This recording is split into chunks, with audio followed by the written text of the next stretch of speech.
नमस्कार, मैं हूं मुकेश कोरी। आज हम यहां चर्चा करेंगे दिल्ली की राज्य सरकार को लेकर।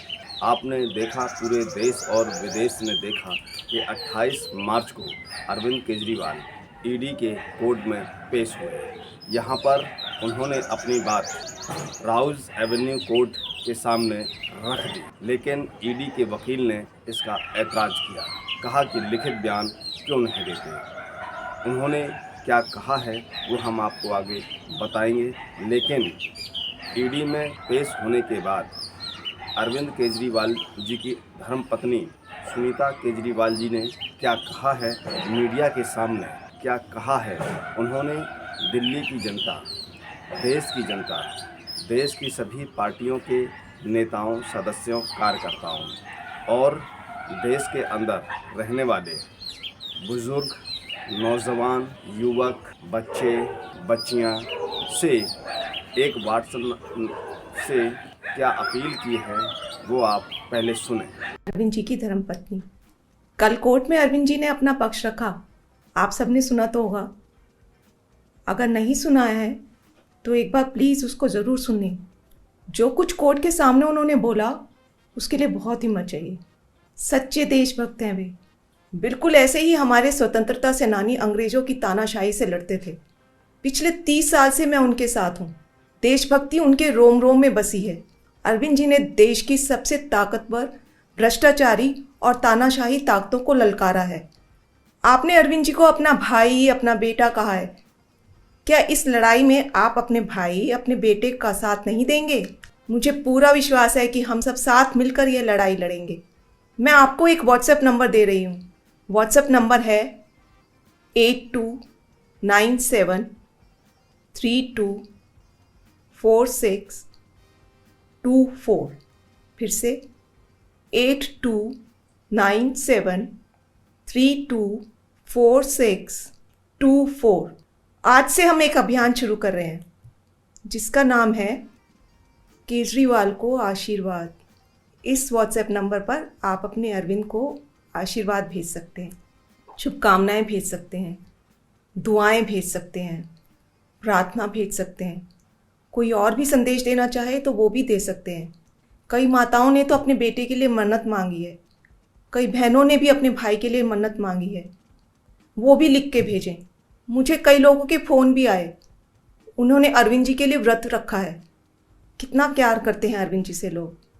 वो सब लिख कर भेजिए। कुछ और भी अगर कहना है, कुछ भी मन में आए, इस व्हाट्सएप नंबर पे लिख कर भेज दीजिए। हर परिवार का हर सदस्य लिख के भेजे। आपके मैसेज पढ़ के उन्हें बहुत अच्छा लगेगा। आपका एक एक मैसेज उन तक पहुंचेगा। मैं आप सबके मैसेज उनको जेल में देकर आऊँगी।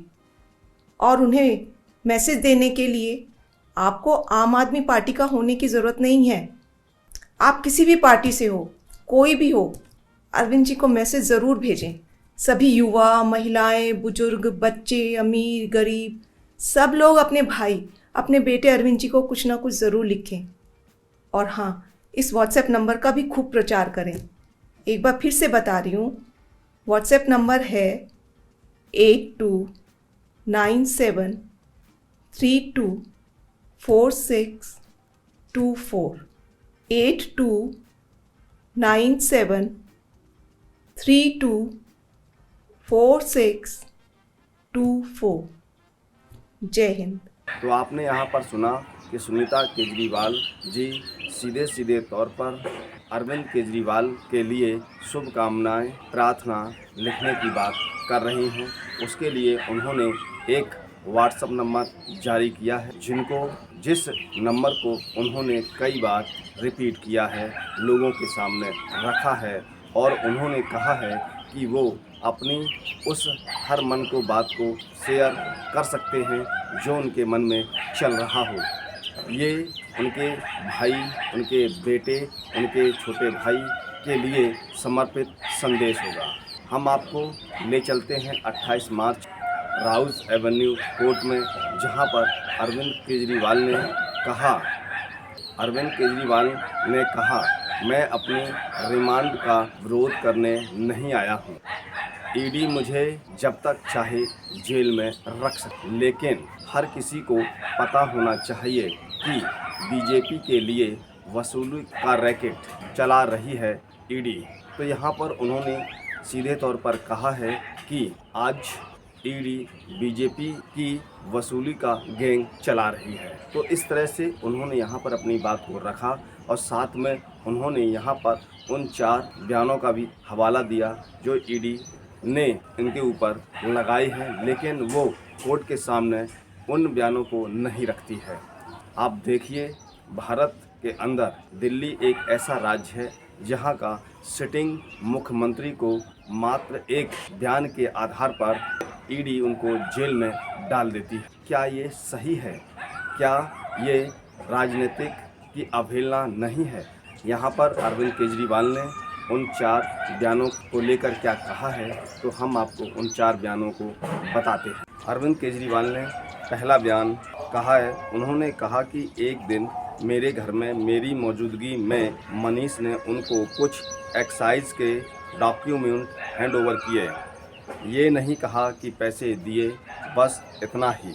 मेरे घर पर ढेरों मंत्री आते हैं, सचिव आते हैं, आपस में खुसर फुसर करते हैं, आपस में डॉक्यूमेंट शेयर करते हैं। क्या यह पर्याप्त कारण है कि सिटिंग मुख्यमंत्री को अरेस्ट कर लिया जाए? दूसरा बयान मंगूटा श्री निवासुलु रेड्डी का है। ये सांसद थे जगन की पार्टी में। एक दिन 16 मार्च 2021 को 4:30 बजे मेरे दफ्तर आते हैं। 10 दिन पहले पत्र भेजा था कि मैं सांसद हूँ, मुख्यमंत्री से मिलना है। वो मेरे पास मिलने के लिए आते हैं। मैं जल्दी में था। वे आकर कहते हैं कि दिल्ली में फैमिली चैरिटेबल ट्रस्ट खोलना है। मैंने कहा कि ज़मीन हमारे अंडर नहीं आती है, एलजी साहब के अंडर आती है। आप मुझे चिट्ठी दे दीजिए, मैं एलजी साहब को फॉरवर्ड कर दूंगा। बस 16 दिसंबर 2001 को उनके घर पर रेड होती है। उनसे पूछा जाता है कि क्या आप केजरीवाल से मिले? वो कहते हैं कि हाँ, मैं मिला। मैं उनसे फैमिली ट्रस्ट के लिए ज़मीन मांगने गया था। ये 16 दिसंबर 2000 को सेक्शन 17 का बयान है। ईडी खुश नहीं होती है। 5 महीने बाद उनके बेटे को 10 फरवरी को गिरफ्तार कर लिया जाता है। उसके बावजूद अपने स्टेटमेंट पर कायम रहते हैं। 5 महीने जब बेटा गिरफ्तार होता है तो बाप टूट जाता है। 16 जुलाई को अपना बयान बदल लेते हैं। 18 जुलाई को बेटा छूट जाता है। इसके बाद उनका कोई स्टेटमेंट नहीं होता है। जैसे ही उन्होंने मेरे खिलाफ स्टेटमेंट दिया, बेटा भी छूट गया और स्टेटमेंट लेने भी बंद हो गए और 3 अक्टूबर को उनको माफ़ीनामा भी हो गया। मिशन पूरा हो गया। इसका मतलब कि ईडी को केवल और केवल मुझे फंसाना था। तीसरा बयान, 10 फरवरी को राघव गिरफ्तार होता है। गिरफ्तारी के बाद उनसे 5 बार बयान लिया जाता है। 5वें बयान में वह एक ही बात करता है, अपना बयान नहीं बदलता है। लेकिन उसके बाद राघव मंगूटा को 5 महीने जेल में रहना पड़ता है।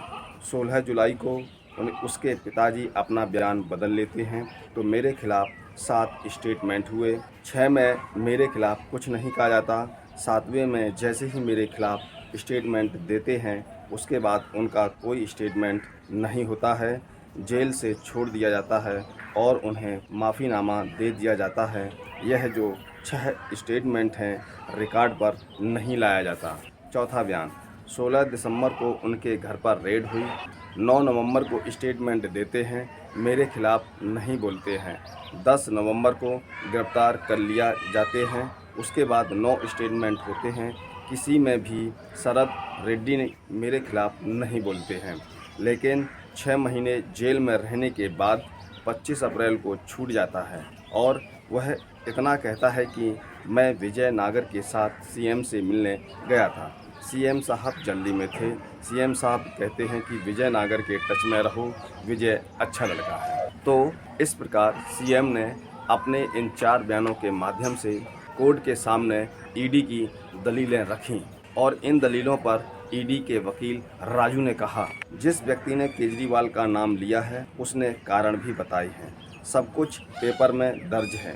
दिल्ली हाई कोर्ट में यह सब जमा भी किया गया है। केजरीवाल कहते हैं कि उनके पक्ष में जो पेपर हैं वो ईडी के पास हैं, लेकिन उन्हें कैसे पता कि ईडी के पास हैं? यह सब कल्पना की बातें हैं।